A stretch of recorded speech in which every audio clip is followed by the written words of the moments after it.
Welcome into episode 45 of Full Throttle, the Presidio Group's automotive industry podcast. I'm your host, Jason Stein, managing director at Presidio. And on a regular basis, Full Throttle serves as the industry's meeting point for great conversations with leaders across the automotive world. Just a reminder, for those watching on YouTube, please like and subscribe in order to see a library of these episodes. I think the average cost of a new car last year in America was around $48,000. The average cost of a car shipped, exported from China last year was $18,000. So that's their sweet spot. They love manufacturing cars in the $20,000 price range, and that's why they're winning in so many markets globally. If it was an open market economy and everyone were friends, there's no doubt about it, the Chinese would be, the hottest selling cars in America today. The Chinese auto industry is at a fascinating pivot point in the world. Its vehicles are being lauded for their design, performance, and affordable price tags. The Chinese auto industry is in full ramp-up mode, having moved into nearly every major market in the world except just two, the United States and Canada. Of course, tariff decisions are also changing the landscape in this country and will likely delay entry. But that doesn't mean the Chinese will not be on these shores eventually. In many ways, they already are. Volvo's facilities and sales in this country are already a turning point and entryway for the Chinese in the U.S., but some dealers in North America already want more. Many have expressed a deep interest in the Chinese brands in the same way that early followers of Honda, Toyota, and Hyundai have benefited greatly. Today, we talk to an expert on the subject, someone who's been watching the landscape change quickly over the course of multiple decades in the industry, inside and outside of China. Michael Dunne is world-renowned China expert who's been a keynote speaker at NADA and industry events for years.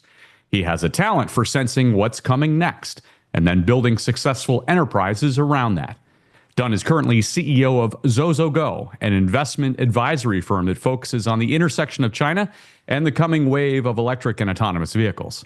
Today, he gives us his latest view on the world, what's changing, and what's about to change in the world ahead. It's China from a dealer's perspective on this 45th episode of Full Throttle. I'm Michael Dunne, and this is Presidio's podcast, Full Throttle. From China to Detroit to all parts in between, Michael and I have shared stages. We've been together in various forms, and I'm happy to have him as a guest now on Full Throttle. Welcome in. Thank you so much for having me, Jason. I've been looking forward to this conversation for weeks. As have I. And I know where you've been for the last few weeks, or last couple of weeks, and you have been overseas doing some spying, if you will, on what exactly is going on in Europe related to Chinese brands. Inform our audience, if you could, on what you've discovered in your recent travels and maybe how folks on this side of the Atlantic should be paying attention. Just came from Spain, Madrid. It was the annual Faconauto, that's the NADA of Spain, their conference, the largest in Europe, several thousand people there. The big story, Chinese cars are pouring into that market at a record clip. In fact, the fastest growing market for Chinese brands in Europe today is Spain. Really? Why? What's going on there? They're bringing low-cost vehicles that at much higher quality than expected, and they're moving fast. So the Spanish consumer, Spanish dealers are saying, bring them, bring them. BYD would be an obvious one. Who else is moving in? The leading names there, the ones you see on the streets are MG. That's the British brand that was acquired by SAIC now 20 years ago. Yeah. BYDs are enforced. Also, Chery with a subsidiary brand called Omodo. There's plans to even build a factory in Spain, in Barcelona, next year. So, but Spain is just a microcosm, Jason. If we imagine a map of the world, entire map of the world, we got all the hemispheres and continents, and we color code it red and white. Today, the map is a sea of red with two exceptions. White is USA and Canada. What do I mean by that? No matter where I go, from Mexico to Brazil, Thailand to Indonesia, the Middle East, UK, Australia, it's all Chinese cars being exported into those markets. The only two exceptions in the world are the United States and Canada. That's it. We're on an island here, a lonely island. And what does that mean for dealers or for business people? We might have a false sense of security, like, oh, Chinese cars, much ado about nothing. I don't see them around, but don't make that mistake. They're pouring into markets globally. And they're accepted by consumers. They're accepted by dealers. As you said, bring it on. So local governments in those areas, in the red areas, to use your example, have open welcoming arms to all of that investment, right? Absolutely. And maybe the best illustration of that is Mexico, right here on our southern flank. China's now the number one supplier of cars to the Mexican market. They shipped more than 300,000 cars there last year. And when I talk to Mexican officials and dealers, they say, why? Simple, low cost, affordable for our consumers, for our constituents here in Mexico. And that's a theme that I've seen play out in Brazil, across Europe, Southeast Asia. The Chinese are just flooding in. To put the numbers in perspective, China exported more or less about 1 million cars in 2020. 4 years later, last year, that jumped to 6 million cars, number one in the world, more than Japan, more than Germany. So even though we don't see it here, it's real and it's coming. Eventually, we're going to have to confront it here as manufacturers or dealers in North America. And when it comes to electric vehicles, as you have written, China enjoys overwhelming superiority. China's EV and battery production is 10 times greater than that in the United States. 10 times.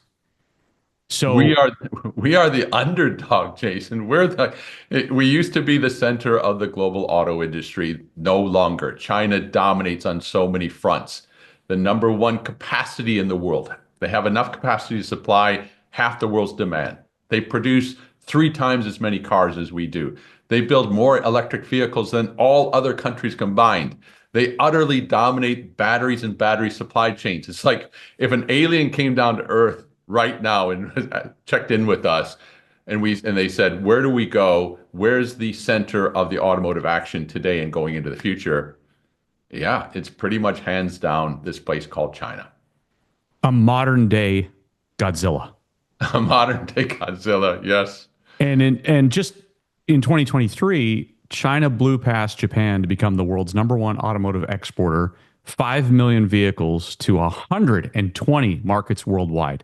So if we think of your global map, Michael, the white areas are not going to be white for very long, are they? Despite all of the conversation. History says eventually those lower cost products find a way to get into the markets. Now, we're in new territory, though, Jason. This is not just a case of the Japanese or the Koreans before that came in with competitive products, but were our friends and allies at the same time. We could talk to them and negotiate. Let's ease them in, have them form transplants here. China's a different story. China sees itself in its own, the leader's words. Xi Jinping says it's time now for China to take center stage. That means being number one. And his mantra is make the world more dependent on China, make China less dependent on the world. So these are really fighting words. They're a real challenge.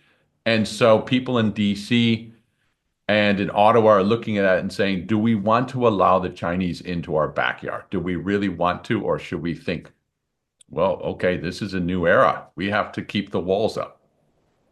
And I've talked to dealers in America who've said, yeah, I'll do it. I'll sell them. Why wouldn't I? So those listening to this program who have listened to the context that you have painted here, the global context, that understand the reality of low price eventually finds its way into a market, would go, well, I don't know. I'll sell them. Sure. What would you say to them? Keep in mind that the Chinese never give something for nothing, and they play a zero-sum game. So what does that mean? If I'm a dealer in North America, yes, I might profit from selling BYDs or MGs in the market, but I might also be losing my current franchises. Elon Musk, about a year ago, came out and said, without tariffs and other protections, most legacy automakers would be obliterated within a short period of time. So you win the Chinese business, but you might lose your current cash cows. That's a real risk. And Chinese automakers who know themselves as well as they know the enemy also know that Detroit does not know Chinese automakers, right? Right. And you've written, I thought quite poignantly, Detroit's own identity seems stuck between the grandeur of yesteryear and the raw vulnerabilities of today. And you've suggested that we'll use the euphemism for Detroit, Western traditional automakers, to compete with the Chinese, it's going to require a monumental effort of what?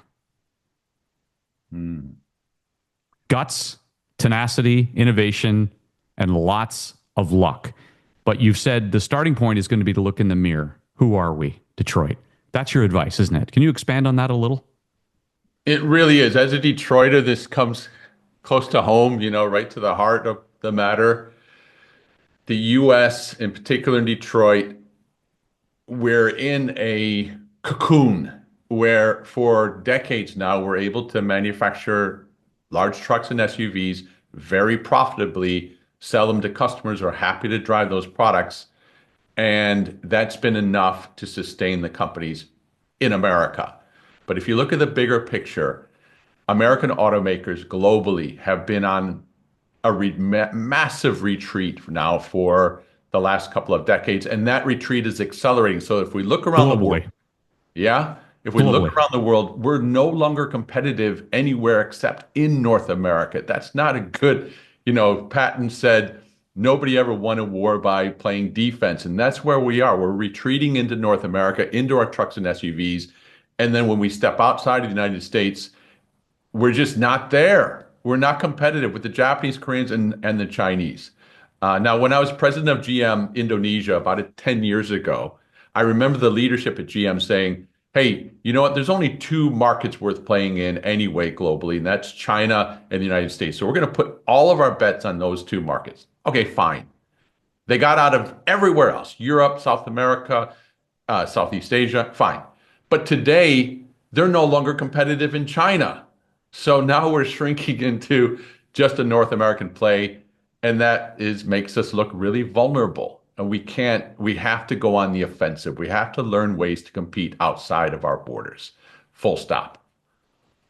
And I've contended on this program for the last 40 plus episodes that the opening for the Chinese, the point of entry will be offerings that are affordable. Developing offerings that are under $30,000, and affordability has been a flashpoint in North America for quite some time. This is the way in, isn't it, for the Chinese? Absolutely. Just to put some numbers to that, I think the average cost of a new car last year in America was around $48,000. The average cost of a car exported from China last year was $18,000. So that's their sweet spot. They love manufacturing cars in the $20,000 price range, and that's why they're winning in so many markets globally. If it was an open market economy and everyone were friends, there's no doubt about it, the Chinese would be, the hottest selling cars in America today. Jason, surprisingly high quality, not just low cost, high quality backed up by technology. A story that's not well understood in the West is about 10 years ago, Chinese leaders said, let's bring the Elon Musks of China's tech industry into the auto industry and infuse it with all kinds of innovation and technology. That's exactly what we're seeing. So companies like Xiaomi, which has recently been featured in the New York Times, Huawei, NIO, XPeng, Li Auto, very impressive new products, high quality, advanced technologies. They're the real deal. And you have written before in some of your newsletter postings some of the reactions from the traditional automakers. And go back to 2023, and the head of Toyota's EV division Kato-san came back to Japan after visiting BYD and said, quote, "We're in trouble." Jim Farley called BYD's products an existential threat to Ford's business. And that's for a number of reasons, right? Vertical integration, batteries, product range, design, patents, confidence. We could go on and on and on. But how good are these BYD cars as an example? Damn good. I've test driven many of them, often alongside dealers from Europe, from North America, and every one of them I ask, well, if Hyundai's a 10 out of 10 in terms of value today in the market, where does BYD stack up? And the numbers come in 9, 9.5, right there. And I say, are you sure? Absolutely sure. And then some of them say 10. Some of them say that BYD. How did they get there? Jason, they have 1 million employees at BYD, 100,000 engineers. They're filing patents like it's going out of style. They have vertical integration. They move with speed. And yes, they do enjoy enormous support from the central government, which is sort of the black box. How much money are they getting? No one will ever know. You can go to China. I live there. The more you dig, the less you know. It's just a black, like that's China. They have a saying in Chinese. They say, 剪不断, li hai luan. The more you try to untangle it, the more it gets tangled. So we won't ever know just how much, but I guarantee you that Chinese government is the hand behind the success too. Nothing to take away from BYD as a car company that people work very hard and they're smart, but they also have that extra juice from the government. And any new car company is going to go through growing pains, and some of these Chinese companies are, whether it's quality in a JD Power China 2024 IQS study that you had referenced, or labor standards, or over dealering in some markets. But what I'm hearing, Michael, is, I mean, when we know this, you and I have talked about it before, it's all about the long-term vision. When Toyota moved from California to Dallas, they said it was a 100-year vision. I would guess that the Chinese vision is 1,000 years. Correct?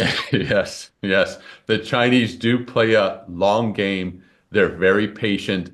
And they have this playbook, call it a China playbook, that I call state capitalism, which is unfamiliar to most Americans. But it's very important to understand. What is state capitalism? They will target an industry, they being the leaders in Beijing, and say, we want to totally dominate this industry. The way we're going to do this, we're going to accumulate massive capacity at home, create a fierce competition at home with price wars, and induce our manufacturers to go global and win markets worldwide. And we've seen that happen and play out in solar panels, in steel, in shipbuilding. Hell, when I first went to China, it was buttons. Whatever the industry of the year is, they target it and they overwhelm it. And the bad news for global automakers today is China's target is now automotive. They have they have capacity to supply half the world's demand. They're shipping cars at a greater rate than any other country, and they're hell bent on absolutely dominating this industry into the future. So this isn't Japan or Korea from before, where we had some serious competition. This is more like war. Yeah. Well, there it is. You've described that state capitalism arena before, and it comes with securing a manufacturing license with the help of a government sponsor. It's getting billion-dollar loans and building plants with highly engineered technology. Get another billion, build another plant, build plants in different provinces, diversify, and then go after the rest of the world. It seems like an unfair fight, doesn't it? It really does. People ask, well, how do we compete with that? And that's one of the reasons why I have been, as I have been an advisor to the folks in Washington at high levels in the last several years. And the purpose of the tariffs that are in place right now is not simply to protect our domestic industry, but more importantly, to buy time.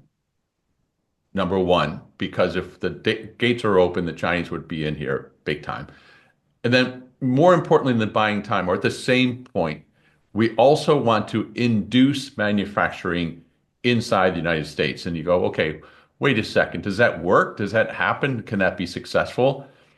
And the irony here is this is exactly what China did 25 years ago when I was living there, Jason. They said, we don't have an auto industry. We're not competitive. We're not leaders in technology. We don't have the management team. What do we do? Oh, first thing we do is we're going to erect these massive trade barriers, starting with tariffs. They had 100% tariffs.